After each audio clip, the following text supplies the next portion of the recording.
Today is Thursday, June 5, 2014, the 156th day of the year. There are 209 days remaining until the end of 2014. Sunrise this morning was at 5:11 a.m. The sun will set at 8:29 p.m. Length of daylight hours today will be 15 hours, 17 minutes of visible light, 16 hours, 28 minutes. Tomorrow's daylight will persist 1 minute, 2 seconds longer than today. The first quarter moon, 7 days old with 47% illumination, rises at 12:35 a.m. and sets at 12:46 p.m. The moon passes today above Rutland City at 250,001 miles distant from the center of planet Earth, appearing within the sixth zodiacal designation, Virgo, the Virgin. Under overcast skies in downtown Rutland, expect considerable cloudiness and occasional showers, a 50% chance this afternoon with a high temperature 68 degrees on the Fahrenheit scale, with light south-southeast winds 5 to 10 miles per hour. Tonight, showers early, then cloudy overnight with a 60% chance of rainfall. Low 50 degrees. Light northwest wind 5 to 10 miles per hour. Friday, it'll be cloudy early, then partly cloudy in the afternoon. High temperature around 71 degrees, and northwest wind 10 to 15 miles per hour. Pollen count today is moderate, 6.2 out of 12. Humidity is high today, falling to around 80%. UV level is low, 1 out of 16. Air quality it's good. Take it or leave it. Highest temperature in the contiguous United States on Wednesday is 112 degrees at Death Valley in the Golden State, California. The lowest temperature is 23 degrees at Chemults in the Beaver State, Oregon.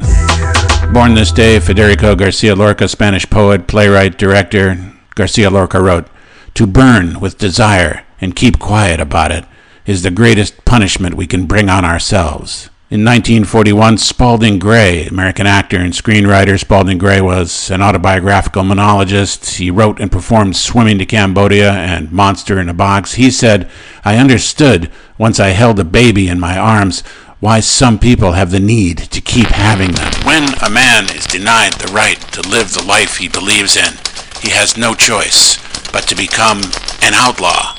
Nelson Mandela. The Sydney Morning Herald reports, although hardcore cynics themselves won't believe a word of it, Finnish researchers think folks with a darker worldview are more likely to suffer from dementia late in life. 3 times more likely, in fact. The researchers surveyed senior citizens to gauge their level of cynicism, asking them, for example, whether they thought most people would lie to get ahead. Researchers checked back 8 years later and found that those who had the highest level of cynicism were more likely to have dementia. Researchers aren't saying that cynicism causes dementia, only that there's an association, notes Health Day News. The study's author theorizes that people of a cynical nature might be less likely to be socially active, and that, in turn, would increase their risk.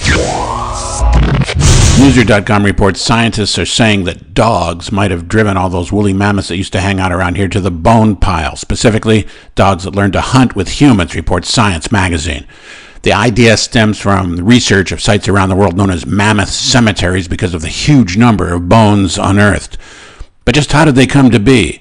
Considering that the graveyard started showing up around 44,000 years ago, around the time humans arrived on the scene, Penn State anthropologist Pat Shipman thinks the best guess is that our predecessors are the culprits.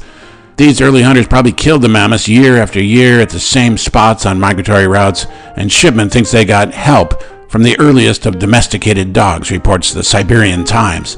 For one thing, dog fossils have turned up at the sites too, including one that seems to have had a large bone placed in its mouth upon burial, as if to honor its hunting prowess. What's more, many dogs' skulls show healed fractures, suggesting that they got some human care. If dogs and humans learned to team up to kill the mammoths to share in the spoils, it would be among the first, if not the first, collaborative efforts between the two species. This is today's Weather Minute. I'm Richard Alcott.